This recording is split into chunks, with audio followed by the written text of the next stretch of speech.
Alrighty, so good morning, everybody. Welcome to Lightspeed Systems session with Northside ISD. Today, we're going to be covering EdTech decision making for district leaders. And we have some really key and powerful leaders on the call with us from Northside ISD in Texas.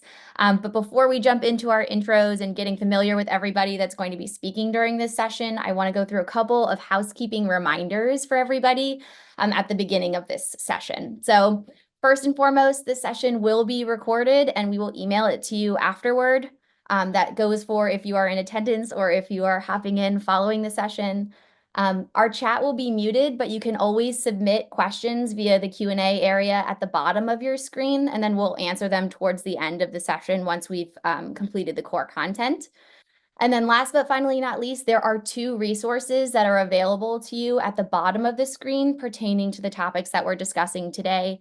One's a one-pager and then an additional informational resource for you. At the end, if you have questions on how to access that material, don't hesitate to reach out and we can show you the click pathways to get there. Great. So without further ado, let's get started with what we're going to be covering today. First and foremost, we're meeting the Northside ISD team, who I am super proud to work with on all things digital insight. Then we're going to be covering some key district challenges that we've experienced across the board and working with many clients in the K-12 space. We'll focus on Lightspeed Digital Insight, which is the primary solution that I work with this team on. And then we'll have more of a panel discussion with the Northside team in terms of some examples and use cases and how they're using this tool to solve some of the problems that they're frequently experiencing. Last but finally not least, there is a Q&A and we'd love to hear from you. So feel free throughout the session to type those questions into the chat and we'll answer them all at the end. So with that being said, my name is Charlotte. I am a strategic account manager here at Lightspeed. Prior to Lightspeed, I was a teacher, a curriculum specialist, a dean, an assistant principal, and pretty much all the hats that you get when you work on a school site. So really fun for me to hop into a new role here and work with district teams directly to have an impact. And I'll hand it over to Miranda to introduce herself, then Carrie and Haley respectively. I'm Miranda Snyder. I am with Northside Independent School District in San Antonio, Texas, and I am the director of our Technology Training and Development Department, which is part of our Technology Services Department in Northside. All right, and my name is Carrie Squires, and I'm also in Northside ISD. I'm the Director of Academic Technology. So our department sits on the curriculum instruction side of the house. So Miranda's team really makes sure that the teachers know how to use all of the technology in the district. And my team of coaches and the other staff that we have make sure that teachers use it wisely and know how to use it to integrate into the curriculum. All right, and my name is Haley Garza. I am under Miranda's team, Technology Training and Development. I support the on-campus technology support specialist. We have one roughly at every campus, but in relation to Lightspeed, I am one of the ones who inputs all the data relating to data privacy agreements and making sure that we have a great public list for our teachers and staff. Awesome. Thank you so much to all of you for being here. That goes without saying, but we're really excited to have you share your feedback with some new prospective teams. So to kind of lay the groundwork of what we're seeing districts asking consistently across the board and what K-12 is really kind of starting to focus on as we get into deeper conversations with school districts is we're noticing that there are a lot of complex privacy regulations and compliance requirements by state and also at the federal level. And so oftentimes district teams are asking themselves, how do I navigate this? Are there resources that I can use to support me in this process? In a similar vein, we're also noticing that there are tons of funding constraints, and I'm sure every single person on this call does not need me to reiterate that because you all know it more deeply than I. And then trying to kind of problem solve around what do we do with these frequent budget cuts? How do we prioritize key tools? And how do we see where we have more room to spend? And then we also are noticing a ton of questions that are coming through from digital teaching and learning programs of it's inevitable that the majority of school districts at this point are 1-to-1, if not 2-to-1, 3-to-1 with devices, and managing what that process looks like to enhance student learning and how you can continue to have a positive instructional impact, not only with your individual students, but also training your staff on that information. And then lastly, how can we simplify our application review process and approval cycle? We're acutely aware, right? Any application is going through 3 to 4 to 10 different modifications to any type of approvals process throughout the course of the year. And we always want to make sure that we're keeping up to date with that. How can we save our team's time so they're not spending hours on this each and every month, right? And so all of these questions are kind of circling around in many of our district ecosystems, and we truly feel as though Digital Insight is a very powerful tool that can help support you in problem solving towards each of these issues. Which brings us to Lightspeed Digital Insight, which I would love to just give you kind of our high level overview of. And then we're really just going to jump in and hear from the Northside team about how exactly they're using the tool to kind of foster these more kind of robust learning situations for their teacher teams, their staff, their students, and curriculum specialists, respectively. So Digital Insight is an incredibly powerful tool. You'll see a bunch of the features that are listed here on this page for you. Everything from comprehensive dashboards to granular reporting at a student level is available in there. In addition, we also have a functionality that will allow you to monitor internet connectivity and device health, which has become a really big focus area for many technology teams as of late. And I think that it's probably, the largest I think the largest impact you guys are all going to receive from this webinar is truly hearing from the Northside team. So I'd like to just jump right into it. So Carrie and team, we would love to hear from you a little bit more about how you're using Digital Insight to support your student data privacy and approvals process. Speaking to particularly, why it matters, any previous challenges you were experiencing, and then how you were able to kind of make this process a little bit more effortless with the tool. Start, I'm sure Carrie will jump in and go into more detail. So for Northside, we had an app vetting process in place prior to onboarding Lightspeed and leveraging that, but our challenges were we had a lot of people involved who owned the process. We had CNI, curriculum folks involved, and we had our technology services folks involved because we played very different roles in those request and approval process. So that was a challenge. It was a little more clunky documenting everything.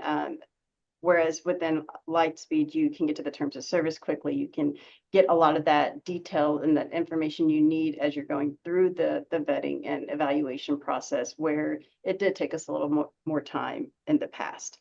And now we are able to quickly review terms of service, and we're able to maintain that app list within the console itself, which is a huge benefit for us in Northside. Anyone else wants to expand on that? Haley, would you like to speak a little bit more to how your team is looking through your application approvals and what that looks like holistically in terms of making sure everyone knows how to get into the tool and use it, and that kind of functionality from like a training and rollout perspective? Yeah, of course. So to give you some context, I've been a part of Northside at this point for a little bit over a year and a half, and so kind of inherited this beast of a project. But I say that it's been good. It's myself and a couple of others who have our hands in the actual approval management part of it. So speaking to kind of our workflow, because I know that's probably why a lot of you are here, right, to learn about that. So we start anytime that there's a request from a teacher or a staff member that wants a new application, right? I always go to the example of Blooket just because that's what I used a lot as a teacher. So let's just say a teacher wants Blooket on all the iPads, and for whatever reason, it's blocked at this point. So what we have the teachers do is we have the teachers go from an internal Google form that we have, and they fill out all the information of kind of what the website is, if they can give us any information on the curriculum side. And then from there, it goes into our curriculum team. They approve it, they vet it, they make sure it's good for instruction, all the things, and then it goes into my bucket. So once it goes into my bucket, that's really where we go into the Lightspeed Digital Insight side and the approval process. So if you're looking at the approved in review and not approved screenshot that's there, that would be something that I would fill in. So from the second it goes from the teacher's bucket to the curriculum bucket, I'm the one who would be putting it in review and saying, sent a request for a data privacy agreement on X day, waiting on vendor to get back with us. And so that's the great thing about what we've been able to tell is being able to have the in review process, because a lot of times some of these vendors take a substantial amount of time to get back with us. So being transparent and being able to have the teachers being able to see what's in review has been a huge help for us. I will say, I know that currently Lightspeed does have built into their system, and Charlotte, you can probably speak on this more than I can. They have it built into where teachers can actually request from their website, from the approval management side. At this time in Northside, we don't have that turned on. That's something that we're going to look to explore hopefully at the new year. But with our system that we've had in place, it's taken us a little bit of time to even get the teachers to this point. So we didn't want to flip it and switch things mid-year. And so that was kind of the reason on that. But I do know that that's a resource within the program. But at this time, we're currently not using it, again, just because that's not what's working for us. But going back to the in review part of it, once, let's just say we get a data privacy agreement from the vendor, it at that point goes to approved, or if it's we're not so lucky, it goes to the not approved side of things. And so, like I said, I'm not the only one with my hands in this. There's a couple of others that have their hands in it, but throughout the entire vetting process, we're able to look up to see usage. If let's just say there's a request for an application that we've never heard of, then we'll go look at the usage. And if there's a lot of usage on it, hey, that's typically a good thing. Now, if there's not a lot of usage on it, that tells a different story. So I'm not on the curriculum side. The two other teammates that I have who have our hands in this, one of them is and one of them is not. So that's been the great thing for us, is we're able to get the curriculum side of things, the curriculum perspective, as well as the technology training and development perspective. So that's kind of our overview. Charlotte, is there anything that I missed or anything that you feel like need to touch on? No, this session is fully you explaining your experience. So that's perfect. There's no right or wrong answer. I think, yeah, what you're kind of alluding to is kind of the power behind Digital Insight to be able to bring together multiple departments across the district to be viewing the same information and then making decisions off of that same piece of information, right, from the same tool, which is super powerful. I do want to just really quickly touch on what you'd mentioned previously with the ability for teachers to request and view. That is an interoperability piece between another solution that we have, which is called Classroom Management and Digital Insight. In that program, teachers are able to fill out an app request form, essentially, if they don't see the app within their approval list already. And that will immediately come into Digital Insight and fall into the in review section. So someone theoretically like Haley would be able to log in and see, oh, this teacher requested this application. I'm now going to put it through our vetting cycle. It's just kind of like another layer to including more people in your district in that approval process and trying to streamline it into one place. The other piece of information that I wanted to just kind of hear your thoughts around is Haley or Miranda or Carrie, are you all using any type of externally facing method to show what applications you have approved, or is it primarily at this time an internal tool that you're using to see and provide more information for staff around? So right now, our Lightspeed list, this is actually a recent transition that we've made and in the district. The Lightspeed approval list, that is the one that our teachers and staff and anyone who wants to know what's approved in the district, we send them directly into Lightspeed. And so that was something that we rolled out this year. Prior to that, we were using the Student Data Privacy Consortium, and we still have that on the back end just for if parents want to see. So kind of two things that are happening at once, making sure that this system is updated for teachers and staff and any Northside person, and then we'll have the other one more so for the parent side of it. So the great thing that I feel like we've benefited from is the in review, so that way teachers have an idea of what's going on, or even just the approval or not approval comments. with the other database, unfortunately, you're not able to put in any type of notes or any type of, hey, approved for fourth graders or approved for fifth graders or approved for teachers at this campus. So that's been the great thing about this is we're able to be transparent as far as what's actually approved for and who it is actually approved for or not approved for. Awesome. Thank you so much for sharing. I'm sure there are many districts in similar positions to you all, just in terms of how do we streamline communication across a very large district or any school site in particular, making sure that people are, safely engaging with applications and programs that have gone through your, privacy policy expectations and standards. The next thing we kind of wanted to jump in and share a little bit more, or learn a little bit more rather, from the Northside team around was how you all are using digital insight to optimize your budget cycle or determine how you may have spend in the future, and what you can do to basically make an informed decision based off of information that you've placed in the tool. Oh, I can talk to that one. I can at least get started with that one. So why it matters is because nobody's budgets are getting bigger right now, right? It doesn't matter where you're sitting, but especially in Texas, they're not getting larger.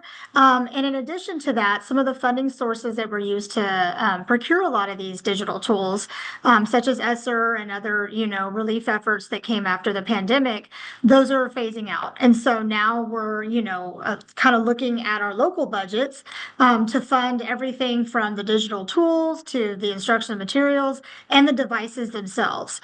And so, that's another thing that Lightspeed has helped us do with Digital Insight is monitor not just the apps themselves, but how the devices are being used in the classroom.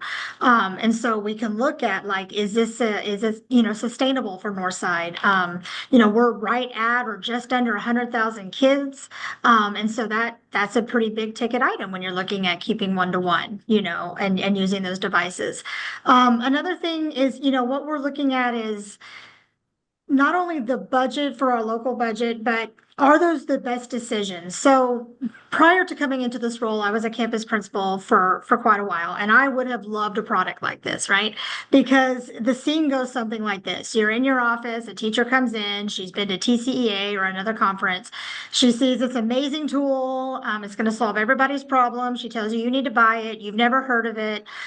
You're having to just kind of try to find some information about it, and then you have to decide if you've got the money, and then you put it out there, and then you just hope people are using it, and you never really know. You have just anecdotal evidence. And with Digital Insight, it gets way beyond that. So if it's an app that you've never heard of, you can go to that Lightspeed app library. You can look at where else it's being used. You can learn about it. You can look at the third-party vetting that's happened, through one EdTech. You can look for those other agreements that might be in existence if that's something that you have in your state, like we have the SCOPE Act and the DPA requirements in Texas now. But then additionally, you can look at the usage. And so one of the great things about this is that it works with your actual device. So yes, vendors will give you information about apps and about digital tools that you purchase. But a lot of times that usage comes in the form of how many times it's opened or closed or launched. Okay, so if I launch an app and I put it in an open tab and I keep it open all day, it makes it look like I've been on that program all day. It doesn't really show me if I'm being engaged in it. And Digital Insight does that because of the way it works, and it works within your device and within your network. It actually knows a difference between just keeping something open and that active engagement. And so that's what we're having to go in, and we're having to get used to looking at that. That's not something we've been used to looking at. So that granularity and really being able to look at how something's being used and how often it's being used is really helping us with that. My husband is the instructional materials coordinator in the same district, so he has a pot of money that everybody always wants a piece of. And so he has to go to the same meetings I go to where people are saying, but we need this. And now he has, the benefit of going and being able to pull the data. And before he goes into those meetings saying, you know, if this is an adopted material, we're using this as a tier one resource, you know, absolutely. We can't just say we're not going to buy it anymore. But when we're buying supplemental, you know, instructional materials or those tier two resources or some of those interventions, we can look at that data and we can really look at that return on investment and we can say, is this the best thing for us to spend our money on, or is there something else we need to look at? One thing that you can get in the trap of doing when you're, especially when you're a really large district, is you can kind of get into that rut of, well, we've always bought it. This is a, you know, this is just something we've always done. We just buy it. That's what we do, and the kids use it. And, you know, we don't really know if it's making a difference, or if it's being utilized a lot. And this is helping us really kind of tease that out and make better decisions. Yeah, it sounds as though, you know, as we all know, right, the decision-making process for making any purchase at a district-wide level or even at an individual school site level, right, is so impactful because you have such limited funds that are available to you. You want to make sure you're maximizing the effort or initiative of that budget, right? And I Right. think it's super cool to hear you talk through, Carrie, hey, we now have a resource that's going to let us make an informed decision with data behind it to say, you know what, maybe we need to have more professional development in this area. Or, hey, you know what, maybe we can lose some dollars with this program and apply it to a new program that's more fruitful, that it has more student engagement involved, right? And so it's really cool to hear how you're using digital insight to do that. I think it's a super strong use case for how the tool can really be supportive for districts really of any size. Absolutely. I'm just going to stand up because I'm in a room that the light automatically. So if I look like some kind of halo object, I'm sorry, but I've got to stand up. I feel like that's most, you know, district office rooms, you know, at least, you know, we're being, you know. Speaking of money saving efforts. I know. It's Yeah, like exactly. And then I'm not tall enough to just put my hand up. I have to like stand up so it recognizes me. I feel Times. you. I feel you. It happens all the time. Yeah. Alrighty, so do you guys want to talk through a little bit more about how you're using digital insight to guide your instructional decisions or your instructional kind of pathways with either staff and or students? You know, speaking initially to some potential challenges that you've had in the instructional department and as it pertains to various applications used, and then how you've used digital insight to get a little bit more clarity into kind of problem solving around that.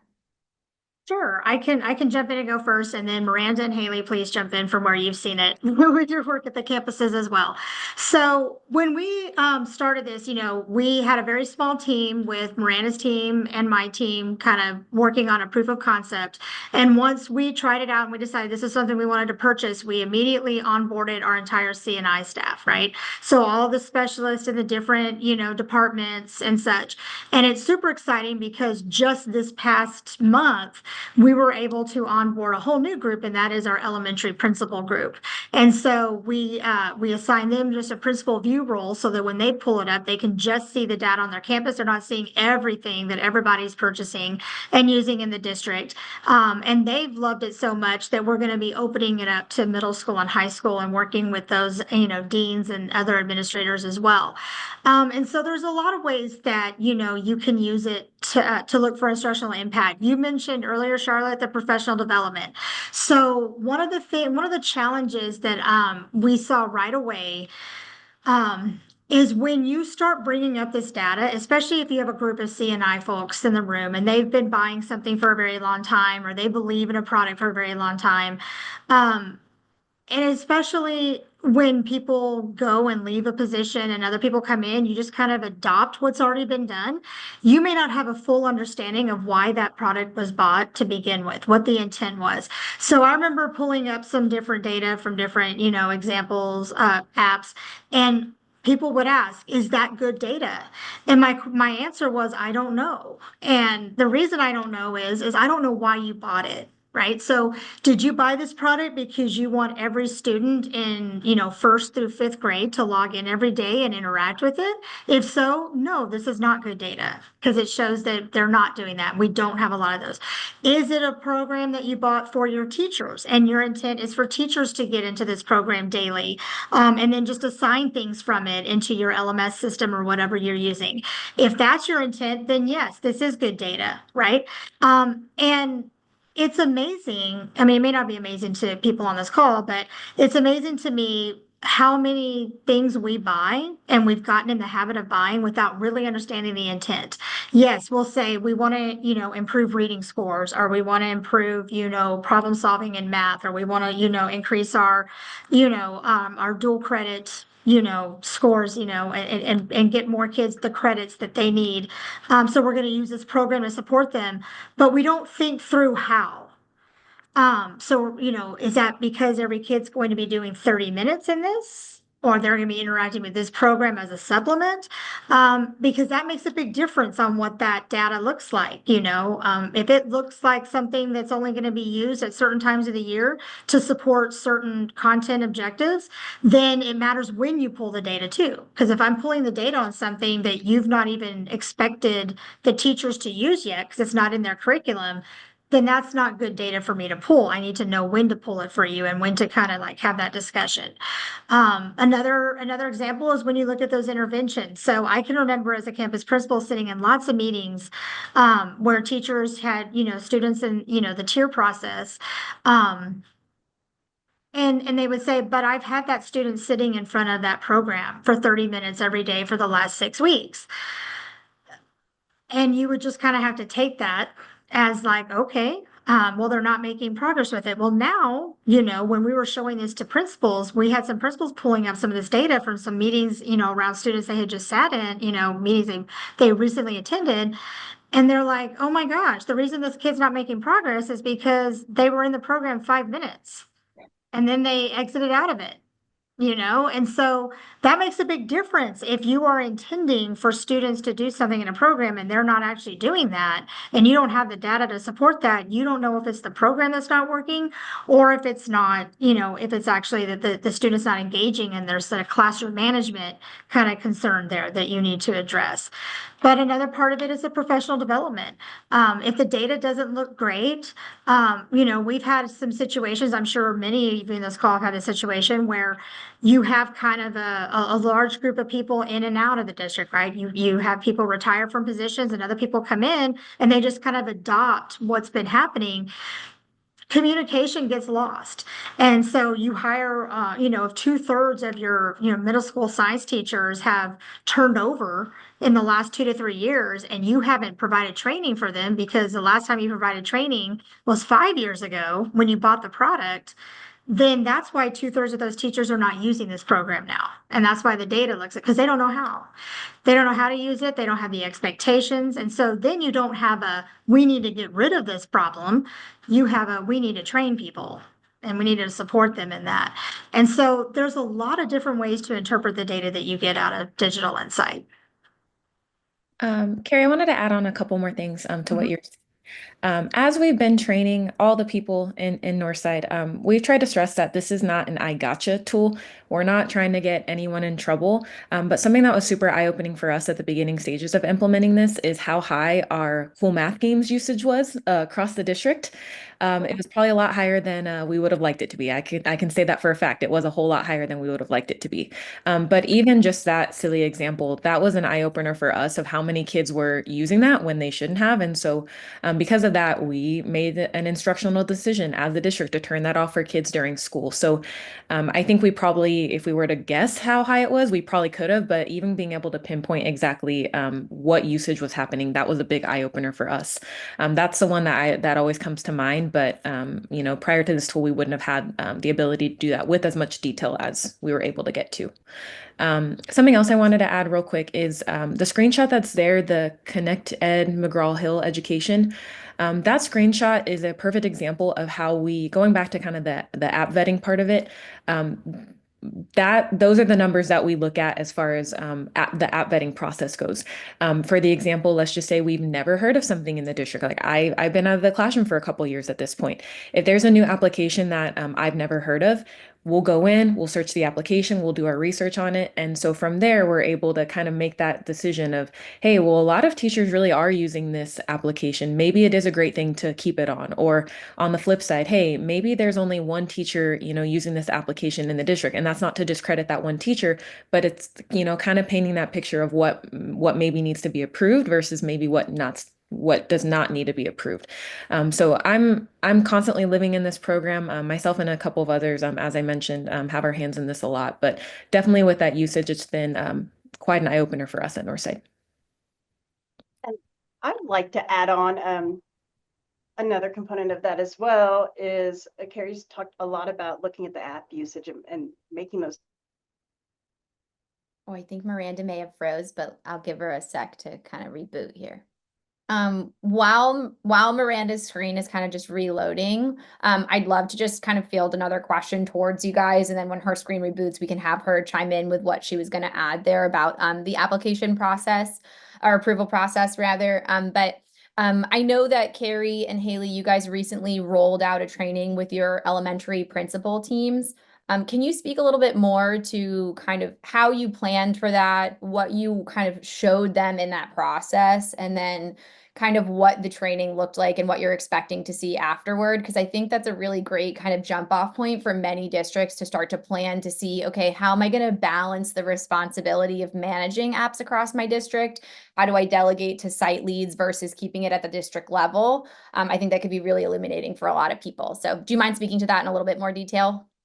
Sure, I can go first. So the first thing is that, we had to establish a role for them. So we created the elementary principal role, and it's a view only role, which means they can create a dashboard for things that they want to see. They can look up apps, they can look up usage, they can do a lot of those things, but they're not making actual changes within the program. So they can't go in and take an app that Haley's approved and move it to the not approved list. And they can't make changes with the rostering and things like that. And also they're not seeing the everything. So when you open up the district view, it's overwhelming, right? Especially in a district our size, you're looking at millions of dollars of apps in there and, all these, over 100,000 users. They're looking at just their campus so they can see that information. So we worked, with Charlotte prior to, rolling this out to really what we wanted to see, what are the most critical things that a principal needs to see. And they have a lot of digital tools that they have to look in, a lot of things that they use for student, tracking and a lot of different screens they work in. They don't need to do this every day, but when they do it, they need that information really quickly, right? So we decided they needed to be able to look up an app, right? So if a teacher's, wanting to request an app, or if they notice that there's high usage of an app at their campus, or, if they're at a campus where a parent has a question about their students' access to an app, they could look that up, right? And they could see that student information, and also just the general information about the app. So Haley mentioned Cool Math earlier.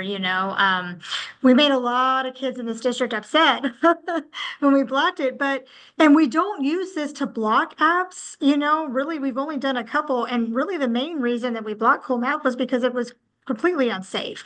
When you actually go in and you look at that, those third-party reviews and things, I mean, they're just selling the kids' data everywhere, and there's very little accountability. And so we made an instructional and a safety decision really with that app, right? So we wanted principals to be able to do that as well, to kind of see what their kids are using. We also wanted them to be able to create dashboards. So we showed them how to create a dashboard and, kind of look at two teachers or two or three teachers within a grade level and compare kind of like their device usage and everything, right? So if you're sitting in a PLC meeting and you're reviewing, a common assessment or such, and you see maybe, a higher level of success in one class, this is one more piece of data. It's not the only piece of data, right? But it's one more piece of data that they could look at to see like what it is that teachers are having students do when they're online. that could support maybe the success they're having, and then they can share that. And then also if they're buying a particular product, like if they always buy Nearpod every year, or they buy, Brain Pop for their campus, they can track the usage and really look over time to see who's using it and how it's being used, so that when it comes time to make that decision to renew the contract or not, then they have really, some good information to make that decision with. Yeah, that's a super great use case, right? Of saying sometimes principals need access to information quickly to not only highlight where students and staff can go awry in their classrooms and maybe need a little bit more, reins pulled in, but also, right? Hey, here's a way that you can supplement your classroom, potentially learn from other grade level teachers in your space. And then all of that kind of engagement and usage and kind of monitoring of that process is now done by a principal rather than an ed tech coordinator at a district level, right? Someone that actually acutely knows those people at that school district and can really work with them to support them and ultimately, right, supporting their kids. Miranda, I see that you hopped back in, so I want you to be able to share your thought. I'm sorry that we kind of just hopped away and came back, but we're excited to have you here. My Zoom just quit on me. But I think I heard Carrie touch on some of what I was going to say, so I don't want to be repetitive, but there's a lot of power in leveraging what users are doing, and not just the app usage, but users I was a high school assistant principal, lived a lot of my life in the behavior realm, and also parents that have a different picture of what their student is doing, or their child is saying, no, all I do is YouTube all day in those 3 classes, or all we do is XYZ, or I'm every day I'm in this application doing this work, and this helps paint a better picture to have more productive conversations with parents based on facts and data, and not on the different stories you hear between the teacher and the student. So I heard Carrie touch on that, but that's very powerful too. It can be responsive in nature, but it is helpful to have those tools to help guide those conversations and know what the facts are in those situations where in the past we didn't have that insight. Sure, exactly. That's like a perfect use case scenario for what I call digital insights, kind of digital backpack, if you will. There is a student overview report that will show you essentially each program that student has been on throughout the course of the day, throughout the course of the week, and then where they're spending the majority of their time. So it gives you kind of more summative information. But that's like exactly like you spoke to, Miranda, many times. Principals or assistant principals, or even like TOSA's grade level teachers, are using that information in a parent teacher conference or a one-to-one session with a parent or guardian to kind of highlight how their student is using that device. Sometimes that's a positive conversation. Sometimes that's a constructive conversation, and that's okay. And both are good. It just creates a little bit more clarity for everyone. Anything that I may have missed in terms of touching base with you, Haley, Miranda, or Carrie on that you wanted to make sure you shared with the group as a potential use case before we jump into some questions from the chat? Awesome. Okay. So we do have a few questions in the chat that I want to make sure we're able to get to. And we may just kind of, Northside and myself, I'm going to say that you guys should probably answer these questions first, because you're the ones who are actually in there and using it live with staff and students, and then I can supplement as you need. So the first question that we have here is, do teachers have the ability to request an app through Digital Insight if they do not have the classroom management tool? And I can also answer that if you I was would gonna say, not through digital, and we're not using that through Digital Insight right now because we have that other. We weren't wanting to change everything at once this year, so we kept our original, our external vetting form. But I think you could answer whether or not it's available if they don't have classroom management. Sure. I can definitely speak to that, but just really quickly right now, Carrie, just so we build a little bit of context about what that process looks like. I know you spoke to that a little bit earlier in the beginning of this call, but that form that teachers fill out now, can you just really quickly reiterate what's on that form and then how you're using that information one more time? And that might be a Haley question too, because I know she's more in the app world than you. Yeah, I'll answer it. So we have we call it our EdTech request form, and we actually have it linked in our we use ClassLink, and so it's linked in our ClassLink, so that way teachers and staff, I should say, are able to easily access it. And so they fill out the application name, they'll put who it's for, what the intended use is, if they have the privacy policy, any relevant information. I don't have it up right now. But it's not a super lengthy form, but just gives us enough information to where we can go from there. So that's our internal form, again, available to all staff and teachers. And then from there, it goes into our academic technology side of the house. And so they do the initial vetting as far as what it is, how it's going to be used, who it's going to be used for, if it's safe for kids. And then from there, if the academic technology side says it's good, great for kids, then it goes into my bucket. And so, or on the flip side, if it's not good, then the request ends there and the teacher is informed from there. So it's kind of an ongoing process. And as we're even, I say it's in the academic technology bucket or it's in my bucket, we're using digital insight mostly this entire time through it. So that's just kind of our internal system and how we've gotten here. It's not perfect by any means, but I think we got a good group of people in it to where we've made it work to this point. I'm hoping that eventually we'll be able to switch over to the Lightspeed, but that's just not where we're at right now. Yeah, completely. So I think that actually, Haley, you're bringing up a really important kind of piece of information, right?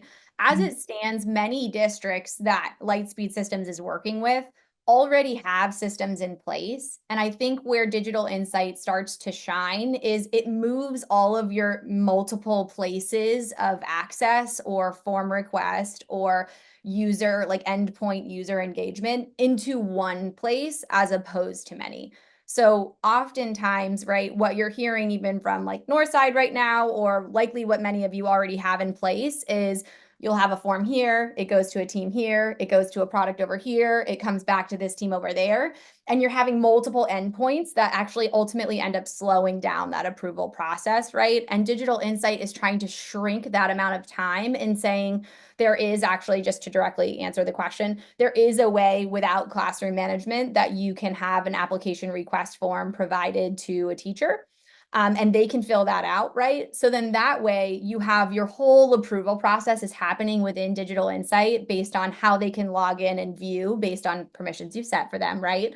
But you can use that comment section that even Haley was speaking to earlier today to inform all of your teammates where you are in the approval process. So that indicates to each person when they need to pick up and do their task for the approval cycle, right? So the idea is to kind of just consolidate it into one place.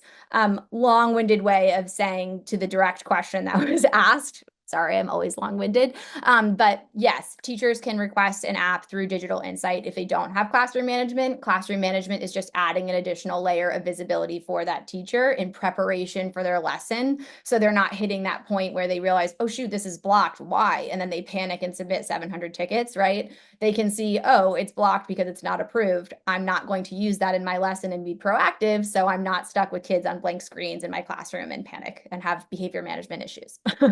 Not that that would ever happen, of course. All right. So we have a couple more questions in the chat from some of our guests, and I want to make sure we get to those.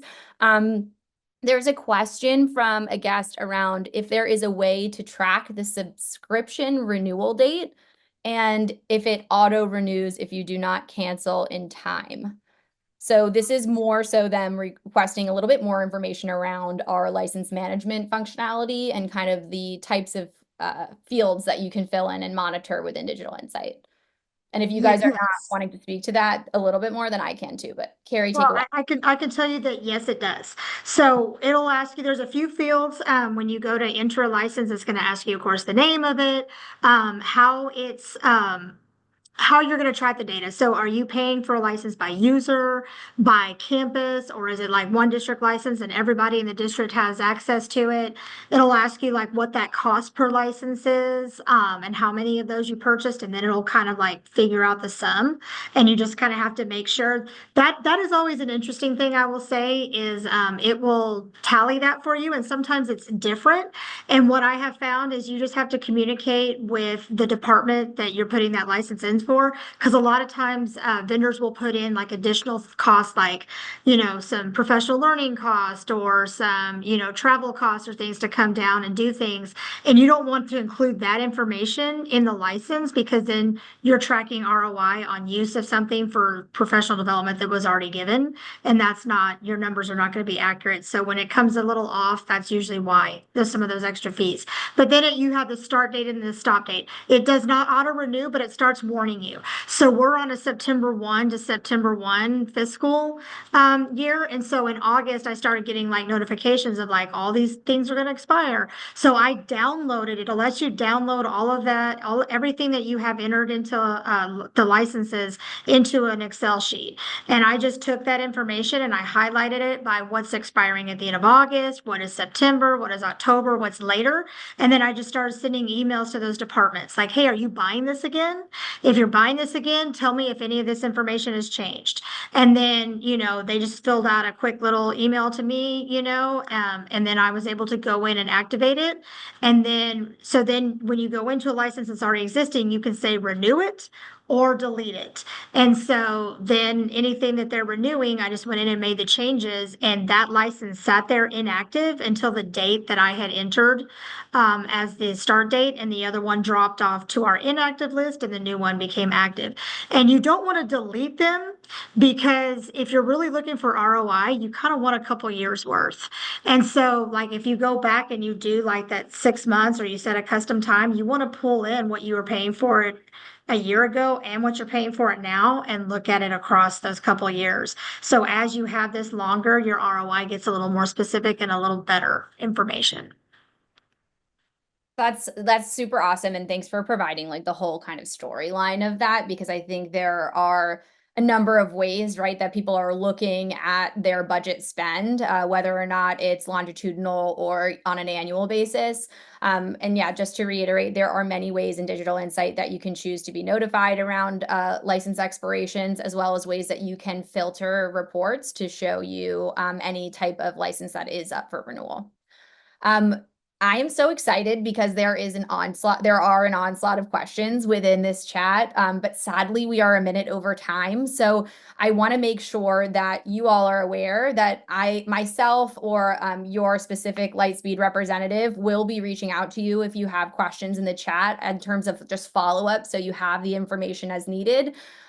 If you do not currently have a Lightspeed point of contact, that's great. You can reach out to sales@lightspeedsystems.com, and that person will put you in contact with someone who can more kind of fruitfully answer your questions in terms of just kind of like the product how-tos.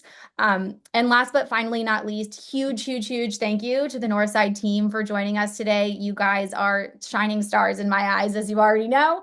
And it's so great to hear the multiple ways you guys are engaging with Digital Insight. Housekeeping pieces for everybody. We'd love to hear your thoughts. So there is a feedback survey directly after this webinar. It's 2 questions, not that bad, I promise. But it's a great way for us to kind of learn and expand on the webinars that you saw today.